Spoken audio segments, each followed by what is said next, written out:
Welcome students. ये BA first year and BA BEd first year English literature की class है। इसके अंदर अपन इंडियन पोइट्स को पढ़ रहे हैं। आज हम सरोजिनी नायडू की नेक्स्ट पोइम पढ़ेंगे जिसका नाम है इंडियन वीवर्स। जैसा कि मैंने एक पोइम सरोजिनी नायडू की पहले भी पढ़ाई है, song of Radha the milkmaid. यदि आपने इस पोइम का एक्सप्लेनेशन नहीं देखा है तो उस वीडियो को जाकर देखें ताकि आपको वो पोइम समझ में आए। आज हम अगली पोइम जो है इसका नाम इंडियन वीवर्स, इसके बारे में डिस्कशन करेंगे। सबसे पहले जैसा कि मैंने आपको बताया, सरोजिनी नायडू जो थी इनका जन्म 1879 में हुआ था और इनकी डेथ 1949 में हुई थी। इनके बारे में काफ़ी कुछ मैंने अपने पिछले वीडियो में बता दिया था। आपने यदि नहीं देखा है तो उस वीडियो को जाकर देखें।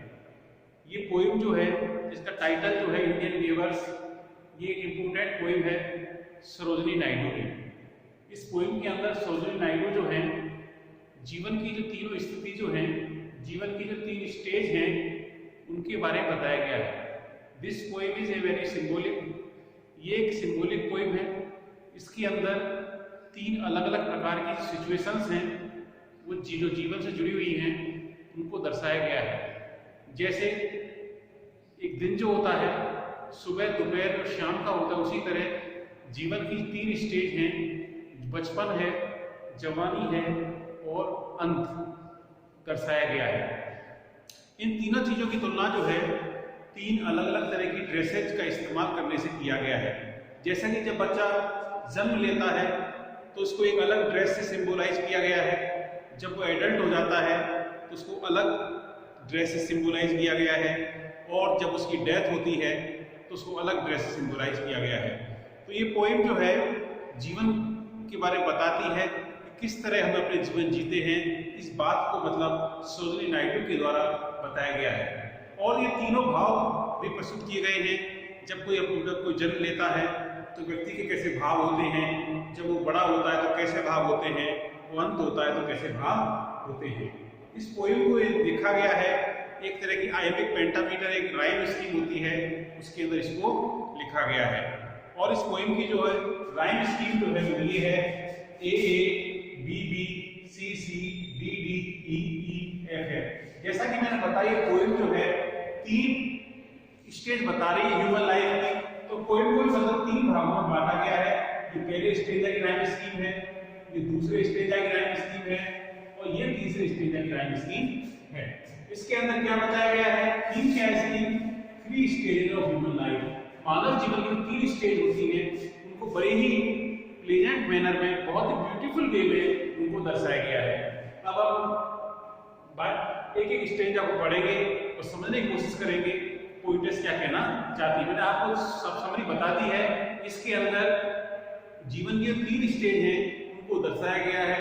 बचपन में कैसा होता है, यूथ में कैसा होता है, और जब हम इस संसार से जाते हैं तो कैसा होता है। ये बात सरोजिनी नायडू ने एक सिंबॉलिक वे में बताई है, एक प्रतीकात्मक रूप में बताई है। अब हम पढ़ते हैं इसके एक स्टेज और समझने की कोशिश करते हैं इसको।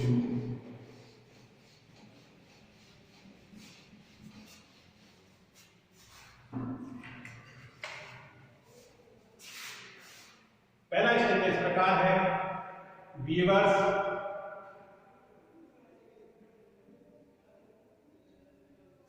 behaving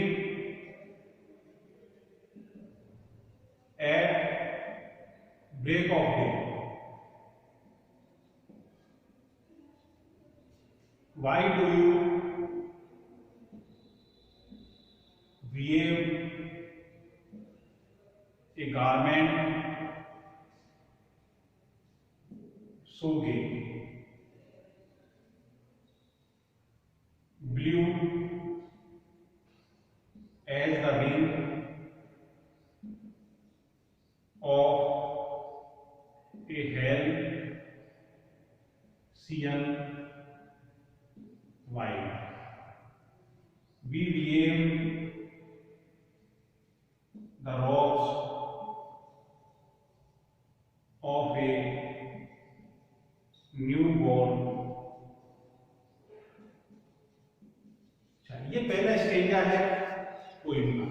इस स्टेजा के अंदर मॉर्निंग टाइम के बारे में बताया जा रहा है। तो जैसा कि मैंने बताया, morning time is related to childhood time. Break of day का मतलब क्या होता है? Morning time. Break of day का मतलब क्या होता है? Morning time. तो ये कौन सी स्टेज बता रही है? This stage belong to childhood stage. कौन सी स्टेज है ये? Childhood stage. ह्यूमन लाइफ की चाइल्डहुड स्टेज है, उसको लेकर ये स्टेज लिखा गया है कि जब बच्चा पैदा होता है, when a child is born, what are the situations, how people feel, ये सब चीजें मतलब इस स्टेंजा के अंदर बताई गई है। और व्यूअर्स को ध्यान रखना है कि वो व्यूअर्स को मतलब कैपिटल लेटर में लिखा गया है। कैपिटल लेटर में लिखने का मतलब है व्यूअर्स जो है वो क्या है? मेन है इसके अंदर मेन भूमिका निभा रहे। इसको अलग से मतलब कैपिटल लेटर में इसको लिखा गया है। पांचवा जो भी अक्षर है W, E, A, V या S7 लेटर्स को मतलब कैपिटल लेटर में लिखा गया है। तो इसके अंदर एक तरह का क्वेश्चन आंसर मेथड है। पोइटेस जो है कुछ व्यूअर्स जो है उनसे कुछ प्रश्न पूछती है। पहले दो प्रश्न पूछ रही है, बाद में लास्ट लाइन जो है इसके अंदर वो क्या करते हैं? रिप्लाई। खुद ही प्रश्न पूछ रही है, खुद इसको रिप्लाई दे रही है। पहले तीन स्टेंजा के अंदर क्वेश्चन तरह का है, लास्ट की स्टेंजा के अंदर हम आंसर को देख सकते हैं। तो राइम स्टेज जैसे कि मैंने बताया आपको, डे का मतलब ए और बी और ये बी, चाइल्ड। इस तरह राइम स्टेज भी निकाल सकते हैं। और जैसे लैंग्वेज जो है बहुत अच्छी है, एक बात में समझने वाली बात लैंग्वेज है, बहुत ही फैंटास्टिक लैंग्वेज है, बहुत ही ब्यूटीफुल लैंग्वेज। हम पढ़ते हैं कि line viewers waiting at break of. Poetess जो है व्यूअर्स से प्रश्न कर रही है, waiting at break of day का मतलब they are waiting something in the morning. Viewer जो है प्रातःकाल के समय कुछ बुन रहे हैं, उसे प्रश्न करती है। क्या करती है? प्रश्न ये है, why do you wear A garment माने ड्रेस, सो गे का मतलब beautiful and charming.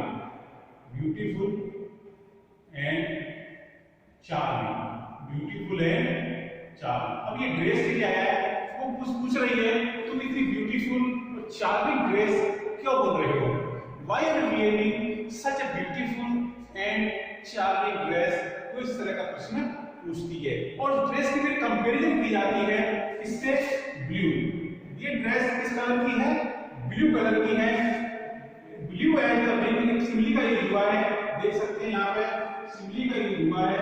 Blue as the wing of a halcyon. Halcyon word क्या है? एक मिथिकल वर्ड है, एक मिथिकल वर्ड। मिथिकल वर्ड कौन सा होता है? जो कथाओं में यूज होता है, वो वर्ड जो कहानी किस्सों में यूज होता है उसे मिथिकल वर्ड कहते हैं।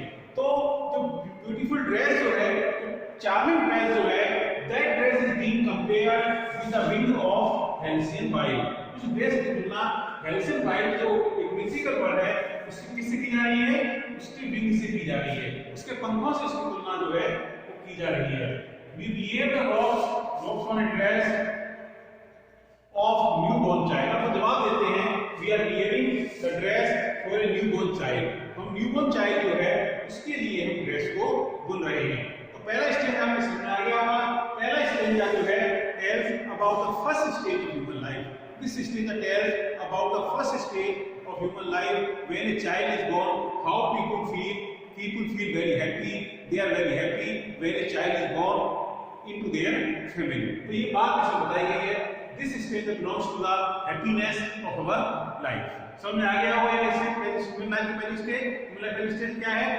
बच्चे का जन्म लेना। This is the first stage of human life. आगे बढ़ते हैं।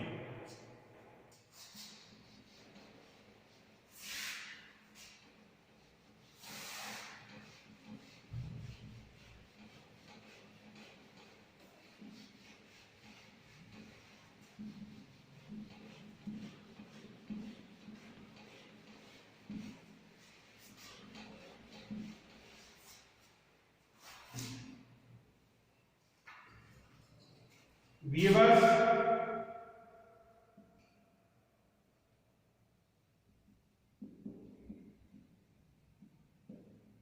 viewing at fall of night,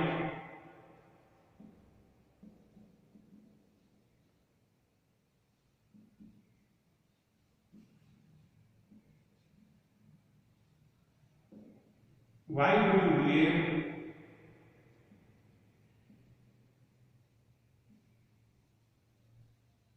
a garment so bright like the plumes of a peacock, purple and green,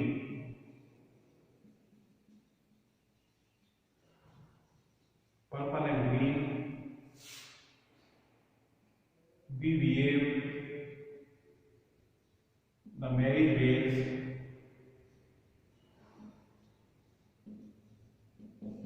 of a queen.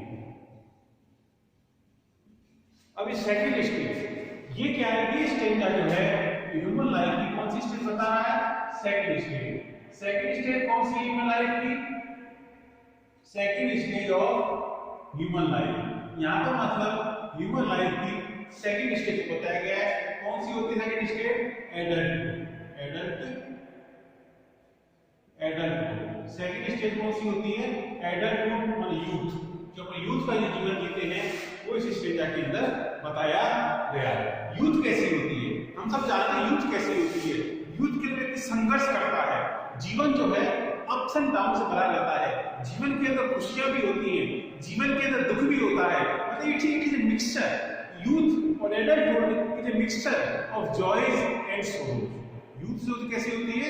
It's a mixture of joys and sorrows. It is a mixture of ups and downs of our life. तो ये बात इसमें बताई गई। जब हम युवा हो जाते हैं, जब हम बड़े हो जाते हैं, जीवन की हम सेकंड स्टेज में पहुंच जाते हैं, तो लोगों को कैसा व्यवहार होता है, कैसा लोग महसूस करते हैं, ये बात इसको इस स्टेज के अंदर बताई गई है। इस स्टेज के अंदर ह्यूमन लाइफ के सेकंड स्टेज को बताया गया है, दैट इज एडल्टहुड। ये बात को ध्यान रखनी है। तो 99% केवल वो कैपिटल में लिखा गया है, behaving at fall of night. Fall of night का मतलब होता है इवनिंग टाइम। अब यहाँ पर पोएट जो है इवनिंग टाइम के बारे में बातचीत कर रही है। कौन सी टाइम के बारे में बात कर रही है? इवनिंग टाइम के बारे में बातचीत कर रही है। सेकंड स्टेज मतलब second stage has been described by the poet through evening time. Evening time के द्वारा मतलब जीवन की सेकंड स्टेज को पोएट ने बताया है। क्या क्वेश्चन पूछती है? Why do you behave A garment so bright? Bright का मतलब beautiful, beautiful and shining.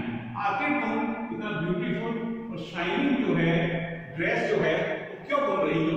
What is the reason behind wearing of such a beautiful garment and such a shining garment? तो like फिर उसकी comparison दोबारा comparison दी गई है। दोबारा समझने का ये हुआ है like the plumes of A peacock, purple and green. Purple and green colour जो है क्या शो करता है? Ups and downs. ये ध्यान रखना है। पर्पल एंड ग्रीन कलर जो है जीवन के अप्स एंड डाउन्स है या जॉय एंड सोरो जो है उसको जो है शो कर रहा है। पर्पल एंड ग्रीन का क्या शो कर रहा है? जीवन के अप्स एंड डाउन्स होते हैं या जीवन के जॉय और सोरो होते हैं इसको सिंबलाइज कर रहा है। और ये कलर कैसा है? प्लूम। प्लूम माने पर होते हैं। एक पीकॉक के जो पर होते हैं उसका कलर कैसा होता है? पर्पल और ग्रीन जो होता है उससे कंपैरिजन की जा रही है। तो ये लाइन किसको सिंबलाइज कर रही है? जीवन में अप्स एंड डाउन्स जो है, जॉय एंड सोरो जो है उससे कंपैरिजन की जा रही है। तो it means that the garment that is being weaved by weavers is color of purple and green and it is being compared with the plumes of a peacock. ये आंसर क्या देते हैं? The marriage veils। marriage veils का मतलब dress. We are wearing marriage dress of a queen। इसका मतलब क्या है? The marriage is going to happen in adulthood। adulthood के अंदर क्या होता है? व्यक्ति शादी कर लेता है और जब शादी कर लेता है तो जीवन में के दोनों ही पड़ाव आ जाते हैं। शादी की खुशी होती है तो अपनी जिम्मेदारी भी होती है उस विवाह को निभाने की। एक तरफ शादी की खुशियां आ रही हैं, दूसरी तरफ उसके ऊपर रेस्पॉन्सिबिलिटी जो है वो बढ़ती जा रही है, उसकी ड्यूटीज जो है वो बढ़ती जा रही है। व्यक्ति जब युवावस्था पहुंच जाता है तो किस तरह वो खुशी से रहता है, उस वक्त दोनों का मिक्सचर होता है, वो जीता है। ये बात जो है सेकंड स्टेज के अंदर बताई गई है। इसके द्वारा पोएटेस सरोजिनी नायडू के द्वारा। मुझे लगता है आपकी लाइन समझ में आ गई होगी। इस नई स्टेज के अंदर सेकंड स्टेज के अंदर क्या बताया गया है? जीवन की सेकंड स्टेज बताई गई है जिसमें सुख भी है और दुख भी है। राइम स्कीम देख सकते हैं, यहाँ पर देख सकते हैं नाइट, सी, ब्राइट, सी और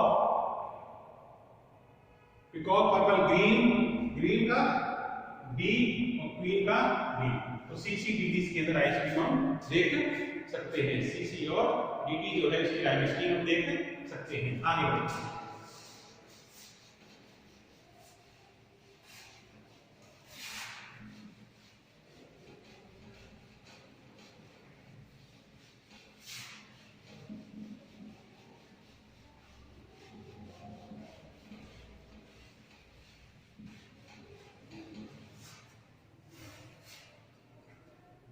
Weavers,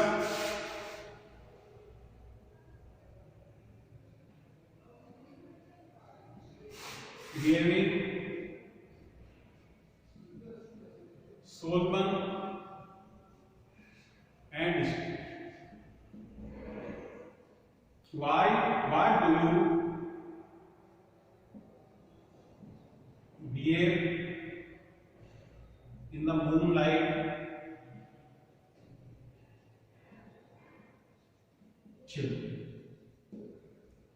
White as a feather and white as a cloud. We wear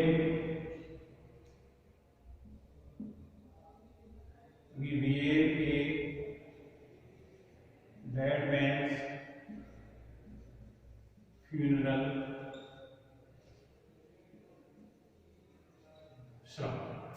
ये लास्ट स्टेज है।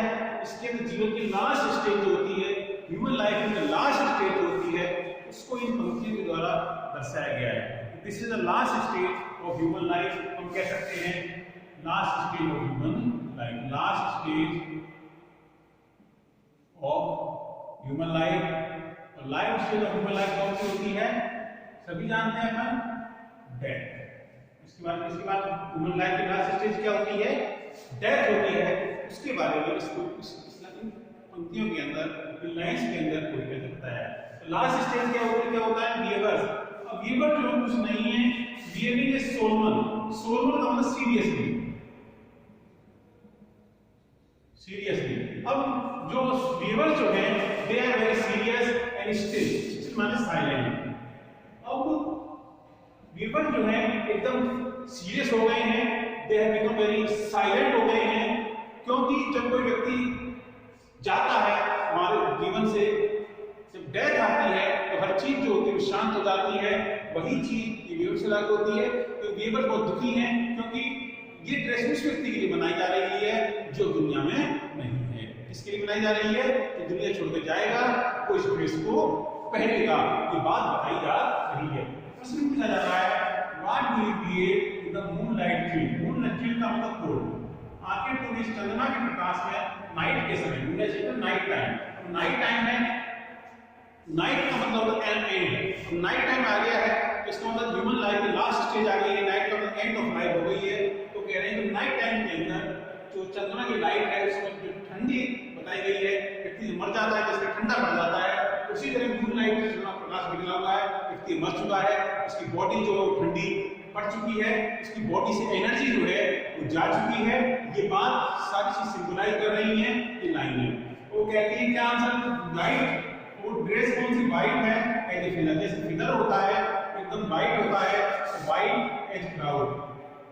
क्लाउड जो होता है एकदम वाइट होता है। मतलब ड्रेस जो बनाई जा रही है उसकी तुलना किससे की जा रही है? एक तो फिदर से की जा रही है और एक क्लाउड से की जा रही है। और दोनों के कलर जो होते हैं, फिदर के और क्लाउड के क्या होते हैं? वाइट होते हैं। इनसे इनकी क्या की जा रही है? एक तरह की तुलना की जा रही है। We wear a dead man's funeral shroud। हम क्या कर रहे हैं? हम क्या क्या जवाब देते हैं? ये बात डेड मैन को मरे हुए व्यक्ति, फ्यूनरल shroud का मतलब होता है कफन। फ्यूनरल shroud का मतलब क्या होता है? कफन। मतलब जो व्हाइट कलर का कफन होता है उसको क्या कहते हैं? फ्यूनरल shroud कहते हैं। तो हम क्या कर रहे हैं? We are wearing a white cloth that is called कफन और shroud। हम shroud बना रहे हैं, कफन तैयार कर रहे हैं। इस पोएम के अंदर जैसा कि मैंने बताया, इस पोएम यहाँ पर समाप्त होती है। इसकी राइम हम देख सकते हैं। क्या है? सोलमन स्टील, स्टील का ई, और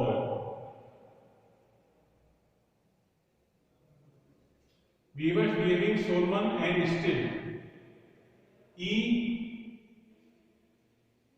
चिल, ई और एफ और एफ, ऐसे हो गया स्टील, चिल और क्लाउड और स्लाउड, इस तरह डायनेस्टी फॉर्म बना ली। ई और एफ जो है इसकी लास्ट डिसीजन क्या है?